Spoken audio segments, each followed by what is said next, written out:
Hi, Jim Cranston from 7 Every Minute and 7everyminute.com, the podcast and website about reimagining your life.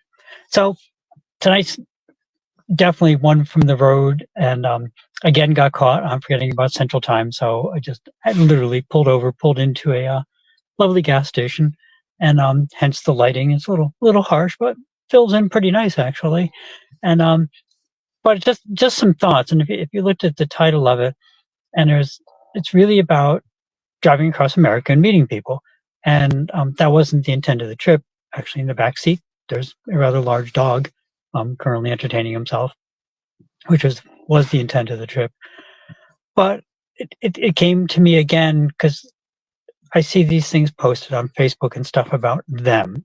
And there's lots of thems, right? Everyone makes up different thems and they usually put a label on them because when you put a label on somebody, you dehumanize them. And then you can talk freely, poorly about these people. And I see a lot of comments about them or about the US or whatever. My old saying used to be, anyone that doesn't like the US, I think they should join the Peace Corps for a year, live in other countries, and see exactly what we have compared to a lot of places. And as I travel around the US and listen and see a lot of the things I see now, I think of essentially the same thing, but even just do it on a North American scale, quite frankly. Um, as it happens, I'm traveling diagonally across the United States. And so getting a pretty broad crosscut of everything except the West Coast, which I know well because I worked out there quite a while and recently. And so when you look at all that, what you'll find out, sorry, I have to annoy the dog, make sure he's not destroying anything. When you look at all that and you talk to all the people, it reminds me of a quote by Anthony Bourdain. And it was interesting. There's a written quote I saw, and I wish I could remember where it was. So I was trying to find it before this and couldn't find it quickly. And it's funny to me. It's one of them. It was not long before his passing. And it was probably one of his most significant quotes. And what he was doing was railing against how liberalism had become illiberal and saying, that he spent a lot of time with a lot of people. And they're truly a crosscut across society, not only in the United States, but across the world. And the crux of it was at the end of the day, most people want the same thing. They want either their children or their families or whatever to have a better future than they did. And everything they do is towards that goal. And now everyone's criticizing everybody for everything and ignoring the fact that really most everybody is much more the same than different. And it was a really good quote. If I find it, I will definitely get it posted. But it wasn't popular like many of his quotes because it wasn't railing against the popular targets, but rather just saying, everybody stop it, step back. We're really working for the same team. And as I traveled across the US and continue to do so for a short while, it comes to me again every time. We talked about this a lot, but it really is something that's big in my mind these days from some of the things that I hear. And you meet people in a lot of different situations. You meet people who are wealthy and they just walk out of their BMW or their Rivian or whatever. And you meet people who are definitely not wealthy and they're driving their 1970 something beat up old car or whatever. And all of the people generally, if you approach them nicely, are friendly and happy. And if you're not condescending to them, they're not condescending or aloof or annoyed back. And in reality, the country still is very much unified when you actually go out and talk to people.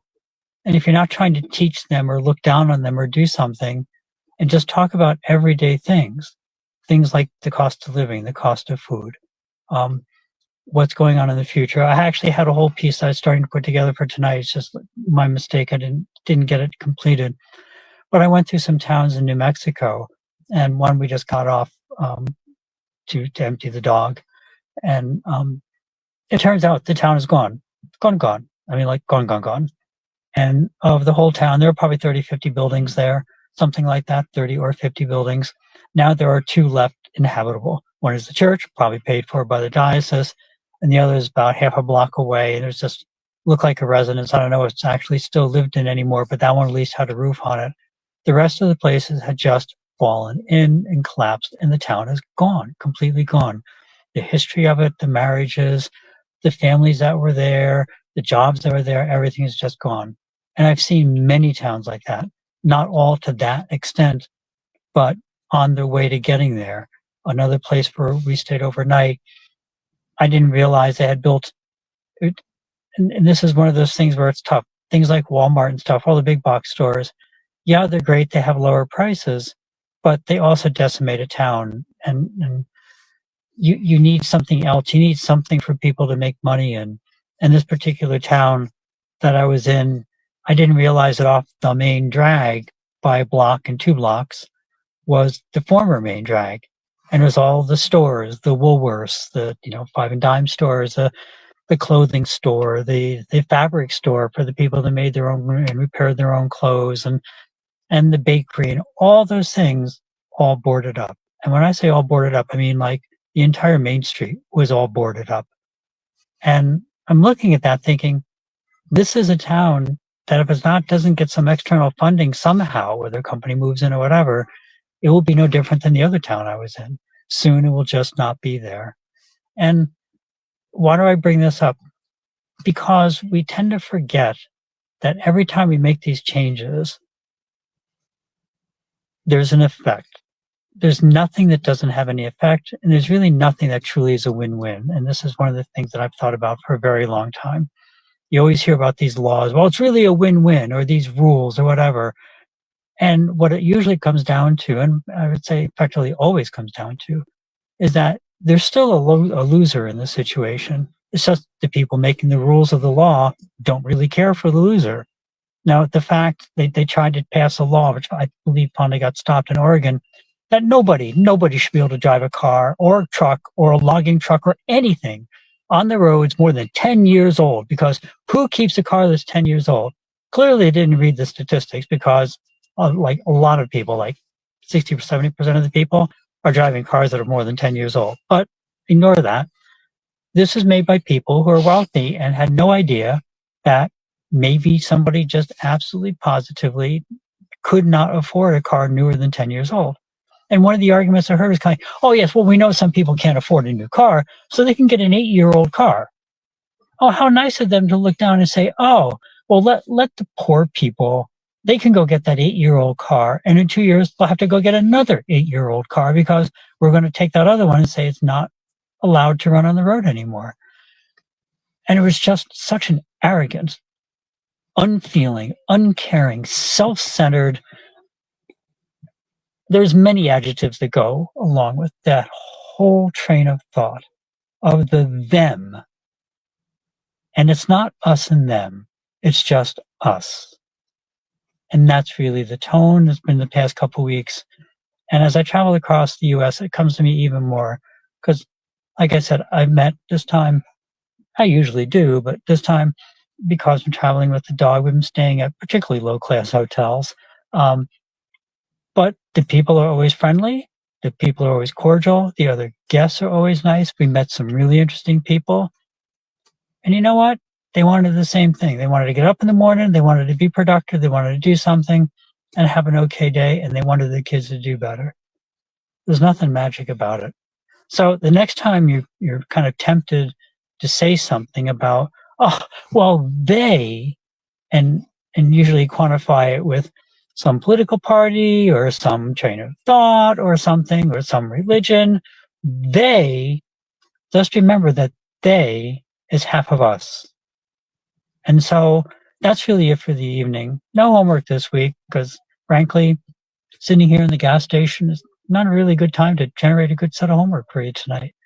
But really the message is the same as I've been saying a couple of weeks ago, and just it came to me again tonight because it's particularly apropos, is that we are all working towards the same goals. We may have different details, and in some cases the differences are significant. I'm not saying that they aren't, but particularly within a region, within an area, within a country, there's no reason to be divided. And even in the world, if you start looking at it on a more macro scale and stop thinking in terms of, well, if we do that, that'll hurt our country and that country will be better, blah, blah, blah, blah, blah. As one of my sons said, and he's been in a lot of situations just by his work. He said, in any situation, it's really very simple. Just follow the money. And you look at this stuff and you look at what people say about other countries and people say about other things and people say about trade policies and whether we're going to support a regime or not support a regime and everything. And it always comes down to money. There's more to life than money. Part of life is just living. So that's it for the evening. As always, like I said, when you start to just kind of blow somebody off or diss them by just saying with they, replace that they with us and look what we have in common, because that's going to get you a lot farther. It's going to make your day a lot nicer. It's going to make the world a lot nicer. And again, nothing else, just a little thought that came to my head and has really been burbling around a lot the past couple of days. So again, remember, on the us versus them, wars in Ukraine, huge. It's not over there, it's here. And now there's talk about evicting everybody from the U.S. that doesn't have perfectly legal papers. And no, that's a big topic, and it's a difficult topic to discuss calmly, but probably not a real good solution to some really bad problems. And wars in not just in Ukraine, obviously, in the Mideast, big upset, huge government overthrows in Africa, bad political things going on in South America, even closer. Now, and of course the whole Eurasia area, but all this stuff is basically created for a reason. So you can be part of the solution. Start locally, start little teeny things. Like we always say, if you can donate to any of these causes to help any of these people, that's great. Not only UKR7.com, one of the ones that we have, but the other one is World Central Kitchen. That's another place that we heartily support, WCK.org. But even if you do something little teeny, just you see somebody in the street, look a little down, say, hey, how's it going? I hope you have a good day, man. It doesn't have to be big. Even just acknowledging them, a smile. Half my conversations on this trip start with a smile. And smiled at a guy walking the dog at a rest stop not too long ago, about 2.5 hours ago. And the guy goes, man, you remind me of John Lennon. It's kind of like, well, clearly you didn't see a good picture of John Lennon. But it's just, I could have just scowled and walked by him and there would have been no conversation. We sat and talked for, 15, 20 seconds. It made his day a little better, made my day a little better. You can make somebody's day a little better. So I would encourage you to try and do that. As always, thank you for joining me tonight. If you heard something you like, please hit that like button, subscribe. If not, drop me a line, tell me what you'd like to hear.